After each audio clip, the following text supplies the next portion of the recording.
નમસ્કાર ગુજરાત હવામાન સમાચારની અંદર ફરી એક વખત આપનું હાર્દિક સ્વાગત છે। આજે મિત્રો તારીખ થઈ છે 28 જાન્યુઆરી અને વાર થયો છે બુધવાર। આજના દિવસે ગુજરાત રાજ્યની અંદર ઘણા બધા જિલ્લાઓની અંદર છૂટોછવાયો હળવોથી મધ્યમ વરસાદ વરસે તેની શક્યતા દર્શાવવામાં આવી રહી છે। ખાસ કરીને હવામાન વિભાગ દ્વારા જે આગાહી દર્શાવવામાં આવી રહી છે તેમાં કચ્છ, સૌરાષ્ટ્ર, દક્ષિણ ગુજરાત અને ઉત્તર પૂર્વ ગુજરાતના જે જિલ્લાઓ છે જિલ્લાઓની અંદર હળવોથી મધ્યમ વરસાદ છે જોવા મળવાનો છે। આજની જે આગાહી છે એમાં મિત્રો અરબ સાગરની અંદર જે વેસ્ટર્ન ડિસ્ટર્બન્સ સર્જાનું છે તે બંગાળની ખાડીની અંદર પણ એક વેસ્ટર્ન ડિસ્ટર્બન્સની અસર જોવા મળી રહી છે અને આ સાથે ઉત્તર ભારતના જે વિસ્તારો છે તેમાંથી હિમવર્ષા આગળ વધી અને બંગાળની ખાડી તરફ આગળ વધશે તો એના પવનો જે ઠંડા પવનો છે તેની પણ અસર ગુજરાતમાં થશે।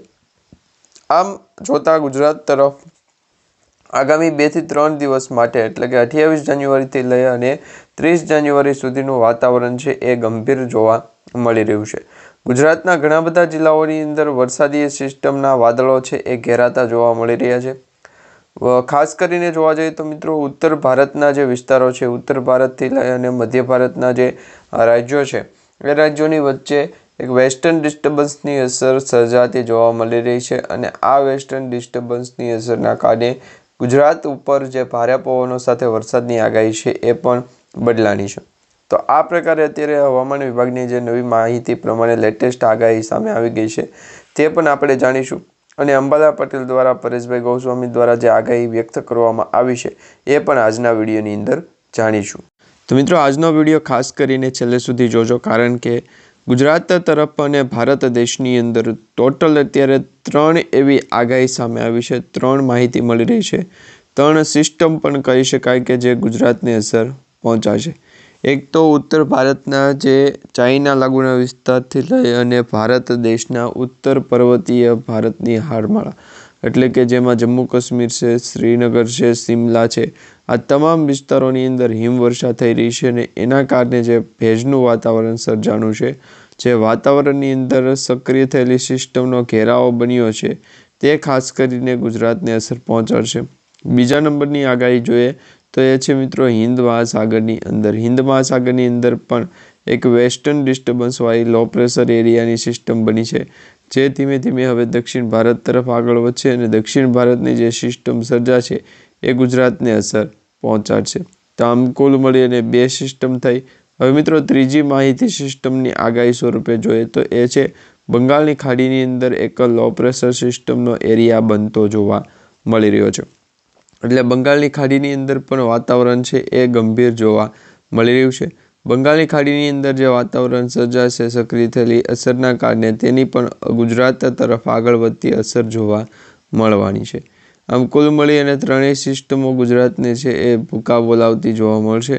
અમુક જિલ્લાઓની અંદર અને અમુક વિસ્તારોની અંદર જેમાં પ્રયાગરાજ છે, કાઠમાંડુ છે, તેમજ વિદિશા છે, ગ્વાલર છે, આ તેમજ નાગપુર છે, એવા જે જિલ્લાઓ છે રાજ્યો છે એની અંદર તો મિત્રો વીજળીના ચમકારા પણ જોવા મળી રહ્યા છે। વીજળીના કડાકા ભડાકા સાથેનો વરસાદ છે એ આ રાજ્યોની અંદર જોવા મળશે। ગુજરાત રાજ્યની અંદર જે ઠંડી પવન અને વરસાદી સિસ્ટમની આગાહી છે એવી જ આગાહી અમદાવાદ, મધ્ય ગુજરાત, સૌરાષ્ટ્ર તેમજ દક્ષિણ ગુજરાતના જે જિલ્લાઓ છે તેમાં જોવા મળી છે। તો આ બંને પ્રકારની આગાહીઓ ગુજરાતને અસર પહોંચાડશે અને ખાસ કરીને હવામાન નિષ્ણાત અંબાલા પટેલ અને પરેશભાઈ ગોસ્વામી દ્વારા જે આગાહી વ્યક્ત કરવામાં આવી છે એમાં ખાસ જે આગાહીમાં ભાગરૂપે માહિતી છે જે જોઈએ તેમાં પણ અલગ અલગ ગુજરાતના નજીકના વિસ્તારોથી આગળ આવતી અરબ સાગરના દરિયાની અંદરની જે સિસ્ટમ છે એમાં ઘોર અંધકાર જોવા મળશે। દિવસ દરમિયાનનું વાતાવરણ છે એ મિત્રો કાળા ડિબાંગ વાદળો સાથે ઘેરાયેલું જોવા મળી રહ્યું છે અને તેમાં પણ વરસાદી સિસ્ટમની અસર જોવા મળશે। સાથે મિત્રો ગુજરાત રાજ્યમાં માવઠાની પણ અસર છે અને વરસાદની પણ અસર જોવા મળી રહી છે।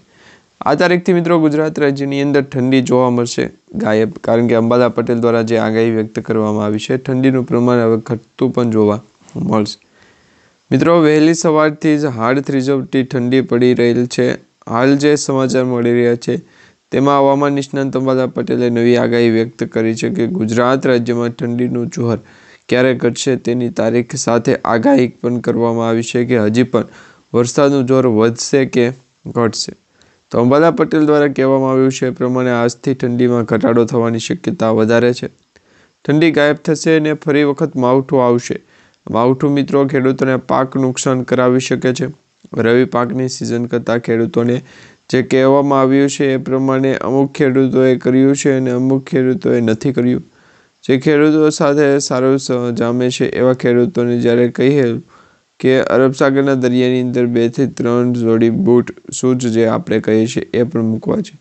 તો આ જે પોતાની વ્યવસાય લઈને બેઠેલા વ્યક્તિઓ છે આટલો ઈગો હટ કરી શકે તે આપણે કોઈ પણ સપનામાં પણ ન વિચારીએ. હવે મિત્રો તમને જણાવી દઈએ તો વરસાદની જે સ્થિતિ એવી સર્જાણી કે ગરીબ થયેલ જે આગાહી છે ઠંડી ગાયબ થશે ને માવઠું વધશે એવી આગાહી વ્યક્ત કરવામાં આવી હતી. આ જ પ્રકારે અંબાલા પટેલે કહ્યું હતું કે લઘુત્તમ તાપમાન 16 ડિગ્રીની આસપાસ રહેશે ને મહત્તમ ડિગ્રી છે 29 ડિગ્રીની આસપાસ વાતાવરણનું તાપમાન રહેશે. પરંતુ આ પશ્ચિમી વિક્ષેપો હેઠળ ગુજરાતના હવામાનમાં પલટો આવ્યો. 29 તારીખથી આગાહી જે વ્યક્ત કરવામાં આવી એમાં 28, 29 અને 30 3 દિવસ વાદળછાયું વાતાવરણ આવવાની શક્યતા રહેલી છે. જેમાં ગુજરાત અને રાજસ્થાન સરહદના ભાગો અને મધ્યપ્રદેશના જે વિસ્તારો છે જેમાં સરહદી ભાગોમાં કમોસમી વરસાદ થવાની શક્યતા રહેલી છે. ખેડૂતો સાચવજો, કારણ કે અંબાલા પટેલે તો આગાહી આપી દીધી છે.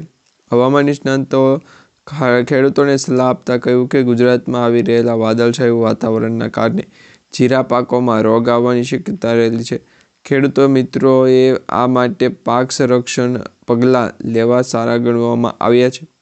પવનની ગતિ છે એની અસર બાગાયતી પાકો પર થવાની છે અને વરસાદની સ્થિતિ છે એ દરેક પાકો પર થવાની છે. તો આ માહિતી ગુજરાતના ઘણા બધા જિલ્લાઓને બાદ કરતા આવી કે માવઠા પરથી માવઠા બાદ ફરી વખત ઠંડીનો ચમકારો જોવા મળ્યો છે. મિત્રો અંબાલા પટેલે એ પણ કહ્યું છે કે આ પશ્ચિમી વિક્ષેપ હટી જતાં પૂર્ણ ઠંડી આવતી હોય છે. ગુજરાતમાં ઠંડીનો રાઉન્ડ આવશે અને ગુજરાતના કેટલાય ભાગોમાં લઘુત્તમ 10 ડિગ્રી અને કેટલાય ભાગોમાં લઘુત્તમ જે 14 થી 16 ડિગ્રી આસપાસ વાતાવરણ છે એ જોવા મળી રહ્યું છે. મહત્તમ તાપમાન 19 ડિગ્રી આસપાસ રહેવાની શક્યતા રહેશે. તો ઠંડીની અસર પણ ઉત્તર સૌરાષ્ટ્રના ભાગોમાં, કચ્છ અને ઉત્તર ગુજરાતના જે ભાગો છે એમાં ઠંડી અસર વધુ રહેવાની શક્યતા રહેલી છે. આ મધ્ય ગુજરાતના ભાગોમાં ઠંડીની અસર રહેશે અને ગુજરાત રાજ્યની અંદર પણ તેની ભારે પવન સાથે વરસાદી સિસ્ટમની અસર જોવા મળશે. ફેબ્રુઆરી મહિનાની અંદર એક પછી એક મિત્રો પશ્ચિમી વિક્ષેપો આવવાની શક્યતા છે.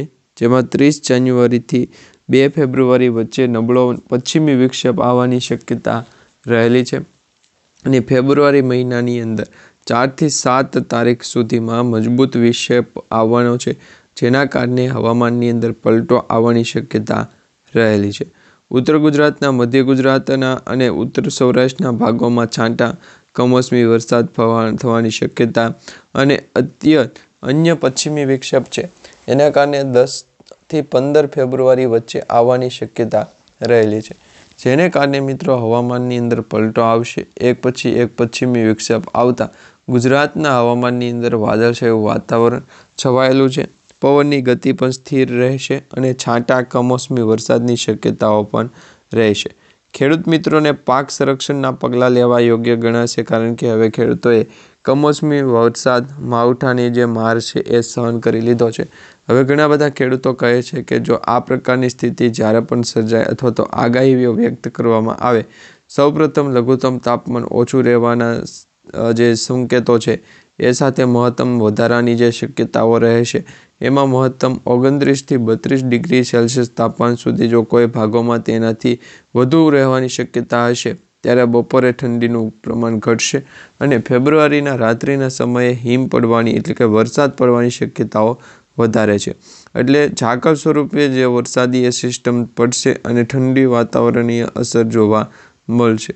આ સાથે મિત્રો હવામાન અસર ઊભા કૃષિ પાકો અને જનધન પર થતી જે અસર હોય છે એના ઉપર થતી નથી. તેથી જનધન આરોગ્ય સંભાળ છે એ રાખવી પણ ખૂબ જ જરૂરી ગણવામાં આવી રહી છે.